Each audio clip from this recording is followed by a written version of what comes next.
Hi ಸ್ನೇಹಿತರೆ, ನಮಸ್ಕಾರ. Kamala creation YouTube ಚಾನಲ್ಗೆ ಸ್ವಾಗತ. ಎಲ್ಲರೂ ಹೆಂಗಿದ್ದೀರಾ? ನಾನಂತೂ ಪೇಷಂಟ್ ಆಗಿಬಿಟ್ಟಿದೆ. ಇವತ್ತು ಬಂದಿದ್ದೀನಿ ವಿಡಿಯೋಗೆ. ಇವತ್ತು ನೋಡಿ, ನನಗೂ ಹುಷಾರಿರಲಿಲ್ಲ, ಬಾಯೆಲ್ಲ ಕೆಟ್ಟುಬಿಟ್ಟಿದೆ. ಅದಕ್ಕೆ ನಾನು ಉಪ್ಸಾರನ ಜೊತೆಗೆ ಬಂದಿದ್ದೀನಿ. ನೋಡಿ, ಹಸಿ ತಣ್ಣಿಕಾಳಿದು ಹಸಿ ತಣ್ಣಿಕಾಳು ತೊಗೊಂಡು, ಮತ್ತು ಇದು ಸೊಪ್ಪು. ಇದು ಯಾವ ಥರ ಸೊಪ್ಪು ಅಂತೀರ? ಇದು ಹೊಲ ಸೊಪ್ಪು, ಇದು ಬೆರಕೆ ಸೊಪ್ಪು. ಎಲ್ಲ ಥರದ್ದು ಸೊಪ್ಪು ಇದೆ ಇದರಲ್ಲಿ. ಈ ಬೀಜ ಹಾಕಿ ಪಟ ಕಟ್ಟಿ ಬೆಳೆಸ್ತಾರಲ್ಲ ಸಿಟಿಗಳೆಲ್ಲ, ಆ ಥರ ಸೊಪ್ಪಲ್ಲ ಇದು ಹಳ್ಳಿ ಸೊಪ್ಪು. ಇದು ಹಳ್ಳಿಲೇ ನೋಡಿ ಎಲ್ಲ ಥರದ್ದು ಒಂದೊಂದು ಥರ ಇದೆ. ಇದು ನೋಡಿ, ಇದು ಕನ್ನೆ ಸೊಪ್ಪು, ಇದು ಕೊಮ್ಮೆ ಸೊಪ್ಪು ಅಂತಾರೆ, ಇದು ಹೊನ್ನನ ಸೊಪ್ಪು, ಇದು ಒಂಥರ ಕೀರೆ ಸೊಪ್ಪು ಇರುತ್ತೆ. ಅದು ಒಂದೊಂದು ಸೊಪ್ಪು ಒಂದೊಂದು ಥರ ಇದೆ ನೋಡಿ, ಎಲ್ಲ ಒಂದೇ ಥರ ಇಲ್ಲ. ಹಾಗಾಗಿ ಇದು ಬೆರಕೆ ಸೊಪ್ಪು ಅಂತ, ಹಳ್ಳಿ ಬೆರಕೆ ಸೊಪ್ಪು ನೋಡಿ, ಇದೇ ಒಂಥರ ಇದೆ. ಇದಕ್ಕೆಲ್ಲ ಹೆಸರುಗಳಿರ್ತದೆ. ಅಕ್ಕಿವರ ಸೊಪ್ಪು, ಇದು ಕಾಡಲ್ಲಿ ಹುಟ್ಟೋದು ಹೊಲದ್ದು ದಂಟಿನ ಸೊಪ್ಪಿದು. ಅಕ್ಕಿವರ್ತೆ ಸೊಪ್ಪು, ಕನ್ನೆ ಸೊಪ್ಪು, ಅಣ್ಣೆ ಸೊಪ್ಪು, ಎಲ್ಲ ಥರ ಸೊಪ್ಪು ಇದೆ ಇದರಲ್ಲಿ. ಹಾಗಾಗಿ ಇದನ್ನು ಹಾಕಿ ಉಪ್ಸಾರು ಮಾಡ್ತೀನಿ, ತುಂಬ ಚೆನ್ನಾಗಿರ್ತದೆ. ಸಾಂಬಾರು ಅಂತೀವಿ ನೋಡಿ. ನೀರು ಕುದಿಯೋಕೆ ಇಟ್ಟಿದ್ದೀನಿ ನೋಡಿ, ಆಗಲೇ ಎಷ್ಟು ಚೆನ್ನಾಗಿ ನೀರು ಕುದೀತಾ ಇದೆ. ಇದಕ್ಕೆ ಅಲಸಂದೆ ಕಾಳನ್ನ ಸೋಸಿ ತೊಳೆದಿಟ್ಕೊಂಡಿದ್ದೀನಿ ನಾನು, ಹಸಿ ತಡ್ನಿಕಾಳು. ಇದು ಹಾಕಿ ಸಾಂಬಾರು ಮಾಡಿದ್ರೆ ತುಂಬ ಚೆನ್ನಾಗಿರ್ತದೆ ಉಪ್ಸಾರು. ಈಗ ಉಪ್ಸಾರು ಮಾಡೋ ವಿಧಾನ ತೋರಿಸ್ಕೊಡ್ತೀನಿ ನಾನು. ನೋಡಿ ಸ್ನೇಹಿತರೆ, ಕಾಳು ಬೆಂದಿದೆ.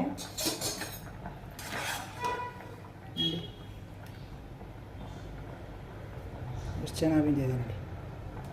ಈಗ ಸೊಪ್ಪು ಹಾಕೋಣ. ಸೊಪ್ಪನ್ನ ಸಣ್ಣಕ್ಕೆ ಹೆಚ್ಚಿಟ್ಕೊಂಡಿದ್ದೀನಿ ನೋಡಿ. ಇಲ್ಲಿ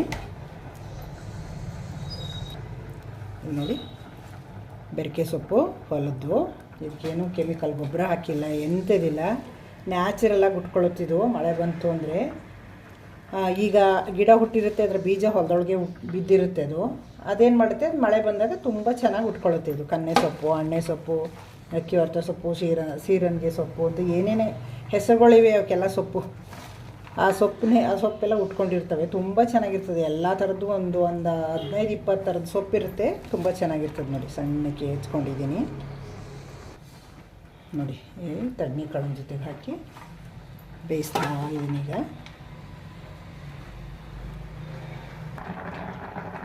ನೋಡಿ ಸ್ನೇಹಿತರೆ, ಚೆನ್ನಾಗಿ ಬೆಂದಿದೆ. ಈಗ ನೋಡಿ, ಸೊಪ್ಪು ಕಾಳು ಎಲ್ಲ ಚೆನ್ನಾಗಿ ಬೆಂದಿದೆ. ಉಪ್ಪು ಹಾಕಿದ್ದೀನಿ. ಸ್ಟವ್ ಆಫ್ ಮಾಡಿಬಿಡೋಣ. ಈಗ ಆಮೇಲೆ ಬಗ್ಗಿಸ್ಕೊಂಡು ಸಾಂಬಾರು ಮಾಡೋಣ ನೋಡಿ. ಅದನ್ನು ಕಡೆ ಇಟ್ಟು ಮೆಣಸಿನ್ಕಾಯಿ ಹಾಕೊಳ್ಳೋಣ ಖಾರಕ್ಕೆ. ನೋಡಿ ಸ್ನೇಹಿತರೆ, ಇಷ್ಟು ಹಸಿ ಮೆಣಸಿನ್ಕಾಯಿ ಹುರ್ಕೋತಾ ಇದ್ದೀನಿ ನೋಡಿ. ಎಷ್ಟು ಚೆನ್ನಾಗಿ ಬೆಂದಿವೆ ಅಂತ. ಎಣ್ಣೆ ಹಾಕಿಲ್ಲ, ಏನಿಲ್ಲ, ಹಾಗೇ ಡ್ರೈಲಿ ಹುರ್ಕೊಂಡಿದ್ದೀನಿ. ಇದು ಸ್ಟವ್ ಆಫ್ ಮಾಡೋಣ. ಇದೇ ಬಿಸಿಲು ಚೆನ್ನಾಗಿ ಬೆಂದಿರ್ತವೆ ನೋಡಿ ಸ್ನೇಹಿತರೆ. ಈಗ ಉಪ್ಸಾರನ್ನ ಖಾರ ಮಾಡೋಕ್ಕೆ ಏನೇನು ಹಾಕೋತೀನಿ ಅಂತ ನೋಡಿ. ಇಷ್ಟು ದಪ್ಪ ಹುಣಸೆಹಣ್ಣು ಹಾಕ್ಕೊಂಡಿದ್ದೀನಿ ನೋಡಿ. ಒಂದು ಬೆಳ್ಳುಳ್ಳಿನ ಗೆಡ್ಡೆ ಓಪನ್ ಮಾಡಿ ಹಾಕ್ಕೊಂಡಿದ್ದೀನಿ. ಸಿಪ್ಪೆ ಏನು ಹಿಡ್ದಿಲ್ಲ. ಬೇಳೆಗಳಲ್ಲಿ ದೊಡ್ಡ ಸಿಪ್ಪೆ ತೆಗೆದುಬಿಟ್ಟು ಹಾಕ್ಕೊಂಡಿದ್ದೀನಿ. ಬೆಳ್ಳುಳ್ಳಿ, ಹುಣಸೆಹಣ್ಣು ಹಾಕ್ಕೊಂಡಿದ್ದೀನಿ. ಮೆಣಸಿನ್ಕಾಯಿ ಹಾಕ್ಕೊತಾ ಇದ್ದೀನಿ. ಈಗ ತಣ್ಣಗಾಗಿವೆ ಎಲ್ಲ.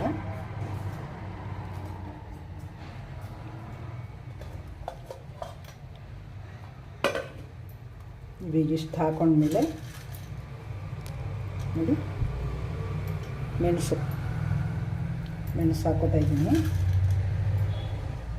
ಇದರಲ್ಲಿ ಒಂದು 10ರಿಂದ 15 ಮೆಣಸು ಇರ್ಬೋದು. ಮೆಣಸು ಹಾಕಿದ್ದೀನಿ.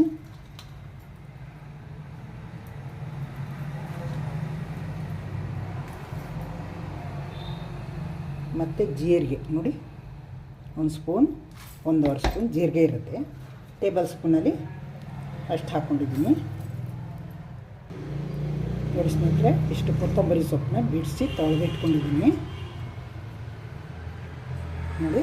ಕರಿಬೇವಿನ ಸೊಪ್ಪನ್ನ ಚಿಗುರಿದೆಯಲ್ಲ, ಆ ಚಿಗುರನ್ನ ಒಂದು 2 ಗರಿ ಹಾಕ್ಕೊಳ್ಳೋಣ.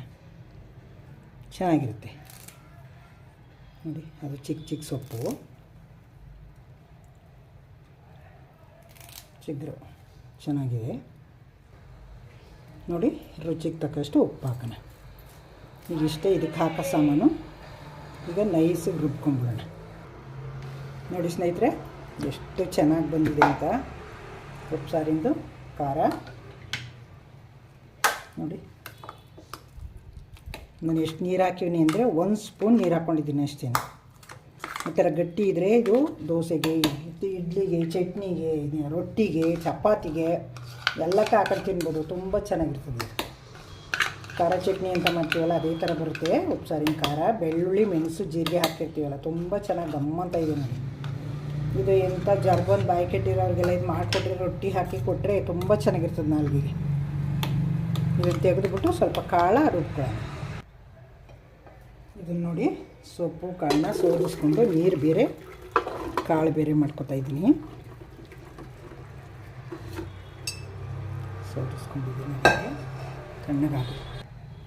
ನೋಡಿ ಇದಕ್ಕೆ ನಾನು ಸ್ವಲ್ಪ ಕಾಳು ಹಾಕ್ಕೊಂಡು ರುಬ್ಕೊಂಬಂದು ಸಾರಿಗೆ ಹಾಕ್ತೀನಿ. ನೋಡಿ ಸ್ಟವ್ ಮೇಲೆ ಪಾತ್ರೆ ಇಟ್ಟಿದ್ದೀನಿ, ಬಿಸಿಯಾಗಿದೆ. ಎಣ್ಣೆ ಹಾಕ್ತೀನಿ ಒಗ್ಗರಣೆಗೆ. ನೋಡಿ ಎಣ್ಣೆ ಬಿಸಿಯಾಗಿದೆ. ಸಾಸಿವೆ ಹಾಕ್ತಾಯಿದ್ದೀನಿ. ಸಾಸಿವೆ ತಿರುಗಾಯಿತು. ಬೆಳ್ಳುಳ್ಳಿ ಹಾಕಿದ್ದೀನಿ. ನೋಡಿ ಸ್ವಲ್ಪ ಬ್ರೌನ್ ಕಲರ್ ಬೆಂದಿದೆ ಬೆಳ್ಳುಳ್ಳಿ. ಮೆಣಸಿನ್ಕಾಯಿ ಹಾಕ್ತೀನಿ. ಯಾವ ಕಾರಣಕ್ಕೂ ಉಪ್ಸಾರಿಗೆ ಈರುಳ್ಳಿ ಹಾಕಬಾರ್ದು, ಬೆಳ್ಳುಳ್ಳಿ ಒಗ್ಗರಣೆ ಹಾಕಬೇಕು. ಒಣಮೆಣ್ಸಿನ್ಕಾಯಿ ಬೆಳ್ಳುಳ್ಳಿ ಒಗ್ಗರಣೆ ಹಾಕಿದ್ರೆ ತುಂಬ ಚೆನ್ನಾಗಿರ್ತದೆ ಟೇಸ್ಟು. ಈರುಳ್ಳಿ ಹಾಕಿದ್ರೆ ಬಸ್ಸಾರು ಥರ ಆಗುತ್ತದೆ, ಉಪ್ಸಾರು ಥರ ಆಗಲ್ಲ. ಈಗ ನೋಡಿ ಕರಿಬೇವಿನ ಸೊಪ್ಪು ಹಾಕ್ತೀನಿ. ನೋಡಿ ಬೆಂದಾಗಿದೆ. ರಸ ಹಾಕೋಣ. ಈಗ ಯಾವ ಕಾರಣಕ್ಕೂ ಉರಿ ಜಾಸ್ತಿ ಮಾಡ್ಕೊಂಡು ಬೇಯಿಸ್ಬಾರ್ದು, ಸಣ್ಣ ಉರಿಯೇ ಬೇಯಿಸ್ಕೋಬೇಕು, ಸಿಹಿಬಾರ್ದು.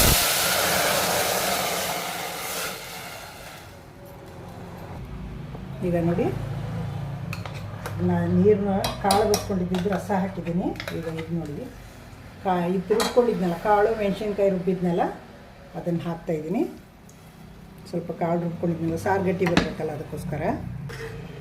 ನೋಡಿ ಸ್ನೇಹಿತರೆ ಕುದೀತಾ ಇದೆ. ಯಾವ ಕಾರಣಕ್ಕೂ ಜಾಸ್ತಿ ನೀರು ಹಾಕಬಾರ್ದು, ಮಿಕ್ಸಿ ತೊಳೆದು ಒಂಚೂರು ಹಾಕೋಬೇಕು ಅಷ್ಟೇ.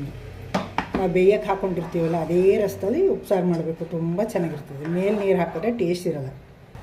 ನೋಡಿ ಸ್ನೇಹಿತರೆ ಉಪ್ಸಾರಿಂದು ಸ್ಪೆಷಾಲಿಟಿ ಏನು ಅಂದರೆ ನೋಡಿ ಪ್ಯಾಕೆಟಲ್ಲಿ ಹಾಲು ಹಾಕೋತಾ ಇದ್ದೀನಿ. ನೋಡಿ ಹಸಿ ಹಾಲು, ಕಾಯಿಸಿಲ್ಲ.